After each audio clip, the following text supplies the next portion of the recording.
महाभियोग सिफारिस समितिमा एमालेको 3 बुँदे फरक मत। कुलमान घिसिङले भने जलविद्युत आयोजना महँगो बनाएर कसैलाई लाभ हुन्न। केपी ओलीलाई राजदूतहरूले सोधे संक्रमणकालीन न्याय सम्बन्धी विधेयकमा एमालेले के गर्छ। लाजिमपाटबाट भूमिगत लाइनतर्फ बिजुली वितरण थालिँदै।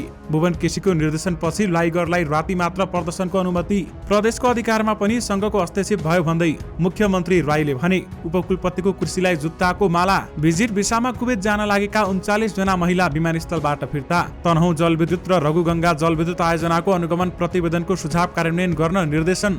अर्को वर्षदेखि 85 इन्चसम्मका स्यामसङ टिभी नेपालमै बन्ने। काठमाडौँको फोहोर 4 दिनभित्र व्यवस्थापन हुन्छ भन्दै काठमाडौँ महानगरले भन्यो। बालेनले आजै कोटेश्वरको फुटपाथ र पार्किङ अनुगमन गरे। दरबार मार्ग पुगे बालेन शाह। अनधिकृत संरचना हटाउन निर्देशन। जिल्ला अदालतको अन्डरग्राउन्ड पनि खाली हुन्छ भन्दै बालेन शाहको धारणा। कंग्रेस नेता विमलेन्द्र निधि फेरि भारत जाने। क्षतिपूर्ति माग्ने पसलसँग बालेन शाहले भने गर्दनी दोषी हुन्। शेरबहादुर देउबालाई केपी ओलीको चुनौती। यो देशमा एमाले भन्ने पनि पार्टी छ भन्ने नबिर्सिनुस्। नोबेल बैंकको न्यू रोड शाखा हटाउन बालेन शाहको निर्देशन। अवैध संरचना हटाउन रञ्जना गल्लीमा छिरो महानगरको डोजर। न्यू रोडको आरबी कम्प्लेक्समा पनि चल्यो महानगरको डोजर। मेरो नाम र कागज पत्रको दुरुपयोग गर्नेमाथि कानुनी प्रक्रियामा जान्छु भन्दै केकी अधिकारीले भनिन्। मलेसियाका पूर्व प्रधानमन्त्री रजाक 12 वर्षका लागि जेल चलान। कंग्रेस नेता सिटौलालाई कोरोना संक्रमण। गोर्खामा 30 को दर खाएका 100 भन्दा बढी बिरामी। विराटनगरमा ग्याङ फाइट 10 जना घाइते। खप्तड लघुवित्तको आइपिओ खुल्यो। नागरिकता विधेयकमा प्रचण्ड। एमालेको पाखण्डी प्रचारबाट जनता भ्रममा पर्दैनन्। दलीय आबद्धता त्याग्न शिक्षक कर्मचारीलाई मेयर बालेनको निर्देशन। यसबारे पूरै जानकारी पनि आजकै भिडियोमा। दर्शक महानुभावहरू नमस्कार। स्मार्ट खबरको न्युज बुलेटिनमा यहाँहरूलाई हार्दिक स्वागत छ। म आर्यन उपाने। सदाको चाहिँ आज पनि हामी उपस्थित भइसकेका छौँ। आज दिनभरिका मुख्य समाचारहरू लिएर हामीलाई अन्तिमसम्म हेर्नुहोला अनि हाम्रो मेहनतका लागि यो भिडियोमा एउटा लाइक अवश्य गर्नुहोला। दर्शक महानुभावहरू पल पलको न्युज अपडेटका लागि हाम्रो च्यानललाई सब्स्क्राइब गरी नजिकै आउने बेल आइकनलाई क्लिक गर्नुहोला। कहाँबाट हेर्दै हुनुहुन्छ अनि के कस्तो लाग्दैछ आफ्ना कुराहरू तलको कमेन्ट बक्समा कमेन्ट गर्नुहोला। आउनुहोस् दर्शक महानुभावहरू आज दिनभरिका मुख्य समाचार सुरु गरौं। दलीय आबद्धता त्याग्न शिक्षक कर्मचारीलाई मेयर बालेन शाहले दिएको निर्देशनको प्रसङ्गबाट। काठमाडौँ महानगरपालिकाका मेयर बालेन शाह यानि कि बालेन्द्र शाहले शिक्षक र कर्मचारीहरूलाई दलीय आबद्धता त्याग्न निर्देशन दिएका छन्। सार्वजनिक सूचना जारी गर्दै मेयर शाहले महानगरपालिका अन्तर्गतका शिक्षक तथा कर्मचारीको दलीय आबद्धता भए तत्काल त्याग्न उनले निर्देशन दिएका हुन्। राजनीतिक दल सम्बन्धी ऐन 2073 मा सरकारी शिक्षक र कर्मचारीले दलको सदस्यता लिन नपाइने व्यवस्था गरेको उल्लेख गर्दै मेयर शाहले दलमा आबद्ध नहुन सचेत गराएका हुन्। ऐनको दफा 14 को उपदफा 2 को खण्ड गले कुनै पनि सरकारको स्वामित्व वा नियन्त्रणमा रहेको संस्थाको बहलवाला प्राध्यापक शिक्षक कर्मचारीलाई राजनीतिक दलको सदस्यता दिन नहुने व्यवस्था भने गरेको छ। नेकपा माओवादी केन्द्रका अध्यक्ष पुष्पकमल दाहाल प्रचण्डले नागरिकता विधेयकको एमालेले गलत उद्देश्यले भ्रमपूर्ण प्रचार गरेको बताएका छन्। चितवनको भरतपुर विमानस्थलमा पत्रकारसँग बिहान कुराकानी गर्दै अध्यक्ष प्रचण्डले एमालेले प्रचार गरे जस्तो नागरिकता विधेयक राष्ट्रघाती नभएको जिकिर गरेका छन्। आमा बुवा नेपाली दुवै भएका नागरिकका सन्तानले नागरिकता पाउने कुरा मात्रै हो। उनीहरू सबै अवसरबाट वञ्चित भए त्यो स्थितिको अन्त्य गर्नुपर्ने कुरा हो भन्दै उनले भने त्यसकारण यसलाई राष्ट्रघाती भन्नु पाखण्ड बाहेक केही हुँदैन भन्दै उहाँले बताउनु भएको छ। नागरिकता विधेयक संसदमा ल्याउँदा एमालेले राष्ट्रघाती भन्नु बेइमानी र अनैतिकता बाहेक अरू केही नभएको उहाँले बताउनु भएको छ। केपी ओली प्रधानमन्त्री हुँदा अध्यादेशका रूपमा यही विधेयक लिएको थियो। जसले यही विधेयक अध्यादेशका रूपमा लिएका थिए तिनीहरूले राष्ट्रघाती भन्दा बेइमानी र अनैतिकता बाहेक अरू केही हुन सक्दैन भन्दै उहाँले बताउनु भएको हो। नेपाल विद्युत प्राधिकरणका कार्यकारी निर्देशक कुलमान घिसिङले जलविद्युत आयोजना महँगो बनाउने गरी सरकारले नीति बनाउन नहुने बताएका छन्। जलविद्युत महँगो भएमा भारत र बंगलादेशमा विद्युत निर्यात हुन नसक्ने उनको तर्क रहेको छ। बुधबार प्रतिनिधि सभा अन्तर्गतको कृषि सरकारी तथा प्राकृतिक स्रोत समितिले तनहुँ जलविद्युत आयोजना र रघुगंगा जलविद्युत आयोजनाका सम्बन्धमा गरेको छलफलमा उनले सरकारको नीति र नियमको कारण परियोजना महँगो हुँदै गएको बताएका हुन्। जलविद्युत आयोजना निर्माण गर्दा प्राकृतिक स्रोत प्रयोग गर्न नपाउने, वनको जग्गा प्राप्तिमा अर्बौं रुपियाँ आयोजनाले खर्च गर्नुपर्ने जस्ता कारणले आयोजनाको लागत बढिरहेको कथन छ भन्दै उहाँले बताउनु भएको छ। चलचित्र विकास बोर्डका अध्यक्ष भुवन केसीको निर्देशनमा भारतीय फिल्म लाइगर बिहीबार राति मात्र नेपाली हलमा रिलिज हुने भएको छ भन्दै बताइएको छ। बिहीबार बिहान प्रदर्शन गर्दा चलिरहेका नेपाली फिल्मलाई व्यावसायिक असर पर्ने भन्दै केसीले वितरक र हल सञ्चालकलाई यस्तो निर्देशन दिएका हुन्। उनले नेपाली फिल्मलाई मर्का पर्न सक्ने तर्फ पनि गम्भीर बन्न हल सञ्चालकहरूलाई आग्रह गरेका थिए भनी भुवनको निर्देशनपछि सबै मल्टिप्लेक्सले राति 8 बजेपछिको शो मात्र सार्वजनिक गरेका छन्। नेपालको ठूलो मध्येको एक मल्टिप्लेक्स आइएनआईका सुरेन्द्र थापाका अनुसार बोर्डले सुरुमा बिहीबार लगाउन निर्देशन दिएको र पछि फेरि राति चलाउन भनेको जानकारी दिएका छन्। सर्भर तथा वितरण कम्पनी डिजिटल सिनेमा नेपालका एक प्रतिनिधिले चाहिँ भारतमा पनि राति नै प्रदर्शन हुने भएकाले नेपालमा पनि राति देखाइन लागेको भनी बताएका छन्। काठमाडौँ उपत्यकामा थुप्रिएको सबै फोहोर व्यवस्थापनको काम 4 दिनमा सकिने काठमाडौँ महानगरपालिकाले जनाएको छ। टेकु ट्रान्सफर स्टेशनमा रहेका बाहेक सडकमा जथाभावी थुपारिएको सबै फोहोर व्यवस्थापनको काम यही सातासम्म सक्ने गरी काम भइरहेको महानगरपालिकाको वातावरण विभागका प्रमुख सरिता राईले जानकारी दिएकी छिन्। प्रमुख राईका अनुसार मुख्य सडकमा रहेको सबै फोहोरको व्यवस्थापन कार्य सकिएको छ। अब भित्री सडकमा रहेको केही फोहोर बाँकी छ, त्यसको पनि अन्तिम व्यवस्थापनको काम आगामी शनिबारसम्ममा सकिनेछ भन्दै बताइएको छ। यसअघिको फोहोर पनि व्यवस्थापन गर्नुपर्ने भएकाले अहिले साबिकमा भन्दा बढी दैनिक 300 गाडी फोहोर अन्तिम व्यवस्थापनको लागि बन्चरे डाँडा पुग्ने गरेका छन्। मुख्य सडकमा कतै न कतै फोहोर व्यवस्थापनको काम बाँकी भए वातावरण विभागमा जानकारी दिन पनि प्रमुख राईले नागरिकहरूलाई आग्रह गरेका छन्।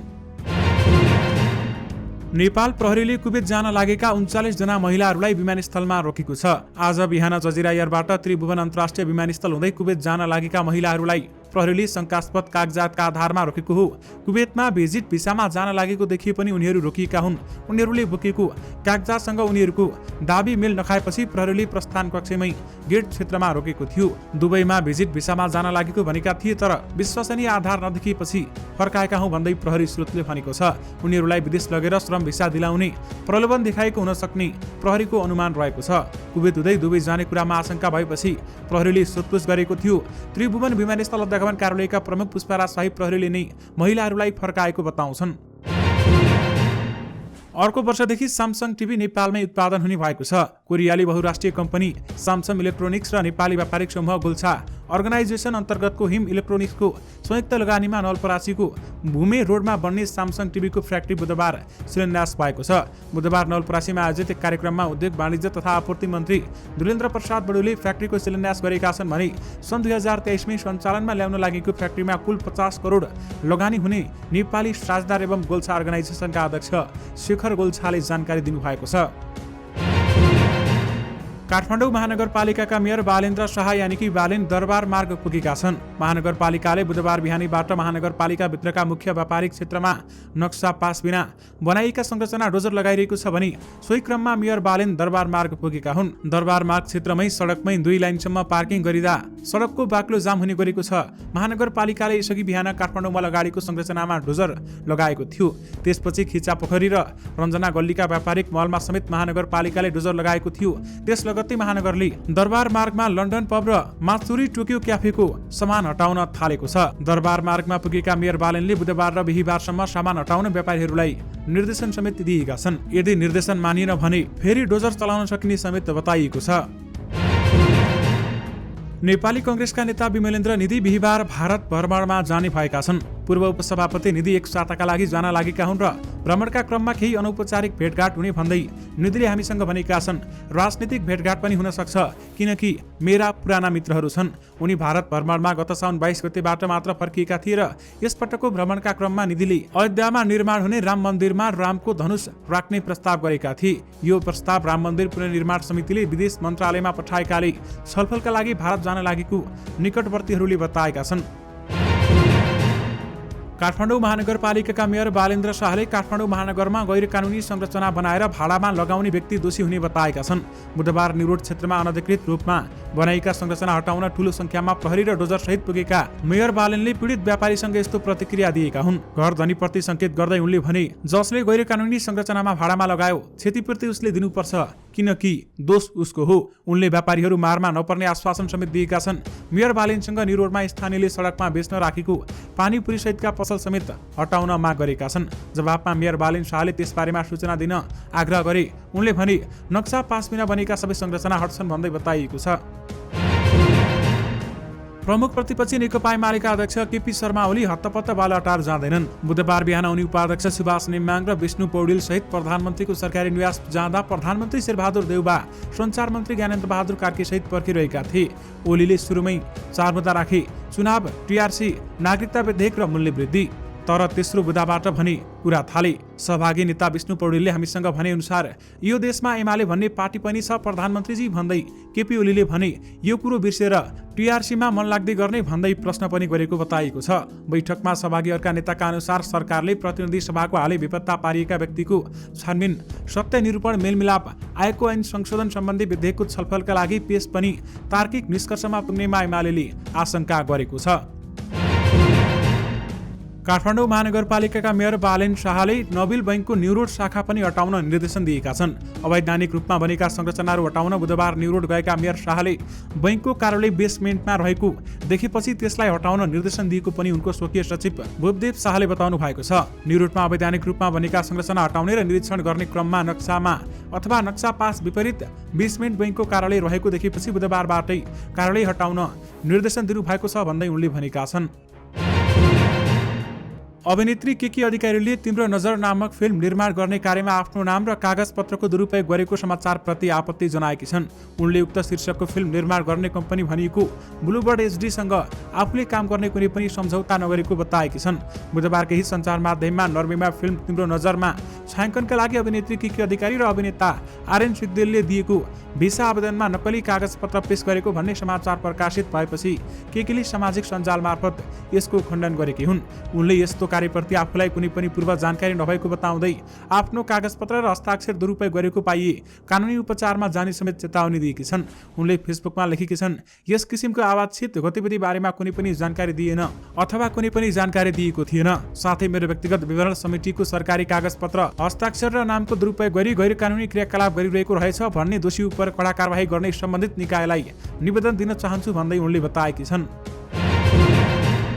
मलेसियाका पूर्व प्रधानमन्त्री नजीब रजाक भ्रष्टाचारको मुद्दामा 12 वर्षका लागि जेल चलान भएका छन्। उच्च अदालतले पुनरावेदन सम्बन्धी निवेदन खारेज गर्दै रजाकलाई दोषी ठहर गरेको हो भने यसअघि सन् 2020 को जुलाईमा एक अदालतले उनलाई सरकारी स्वामित्वको स्वास्थ्य कोष 1MDB को एक हिनामिना लगायतका 7वटा अभियोगमा दोषी ठहर गरेको थियो। एनआरसी इन्टरनेसनलबाट उनको खातामा 4 करोड 20 लाख रेटिङ रकम पठाएको पाए पनि उनले निरन्तर आफूमाथि लगाएको आरोप अस्वीकार गर्दै आएका थिए।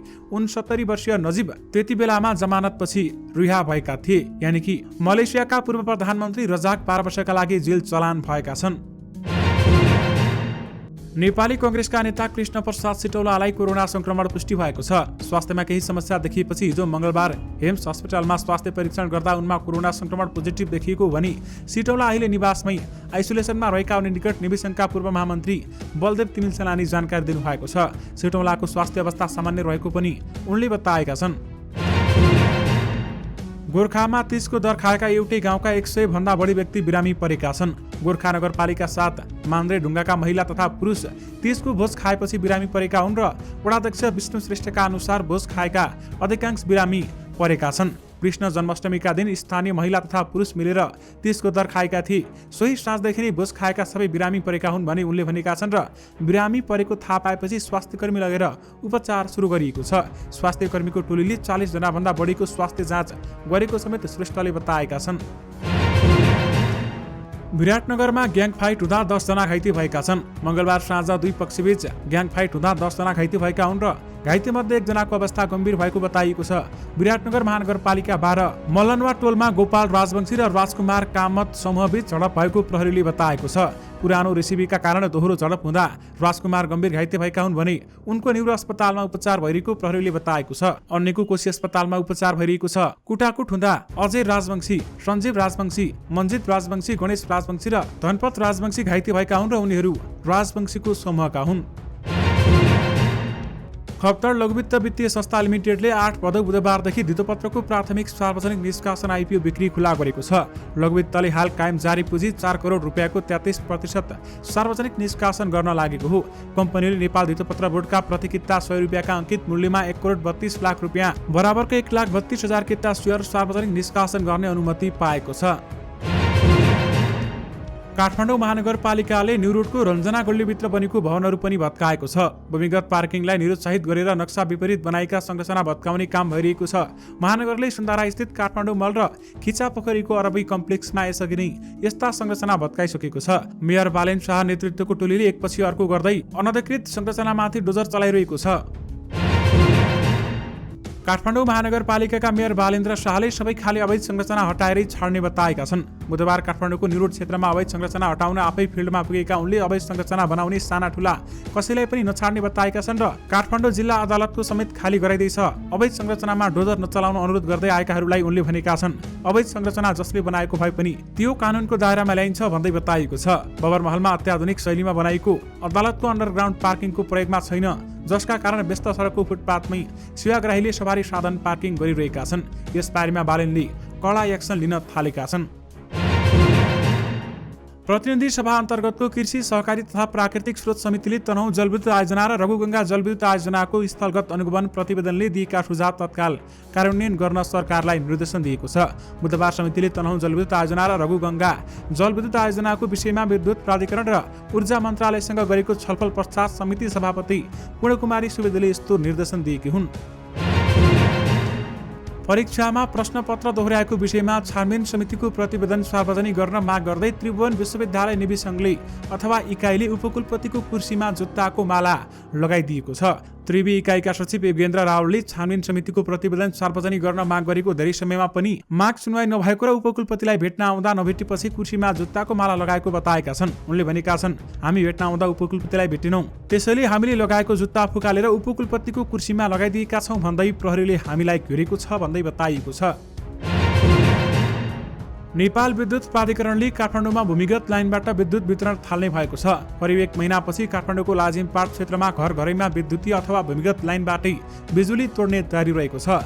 नेपाल विद्युत प्राधिकरणका आयोजना व्यवस्थापन निर्देशनालयका प्रमुख तारा प्रधानका अनुसार महाराजगञ्ज र रत्नपार्क वितरण केन्द्र अन्तर्गतका पानीपोखरी, लाजिमपाट र नारायणहिटी संग्रहालय आसपासका क्षेत्रमा भूमिगतबाटै लाइनबाटै बिजुली वितरण गर्न तयारी सुरु भएको हो।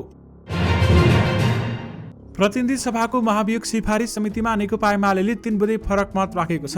आन्तरिक कार्यविधि र कार्यतालिका पारित गर्न बुधबार बसेको बैठकको सुरुमै सिफारिस समितिमा एमालेबाट प्रतिनिधित्व गर्ने सांसद विष्णु पौडेलले 3 बुँदे फरक मत राखेका हुन् र एमाले महाभियोग प्रस्ताव प्रतिनिधि सभा सचिवालयमा दर्ता भएका समितिमा पठाउन ढिलाइ गर्नुको कारण सभामुखसँग माग्नुपर्ने समेत बताएको छ। दर्शक महानुभावहरू, यससँगै तपाईँहरूमा आज दिनभरिका सबै मुख्य समाचारहरू राखिसकेका छौँ। फेरि पनि तपाईँहरूमा नयाँ मुख्य समाचारको साथमा उपस्थित हुने नै छौँ।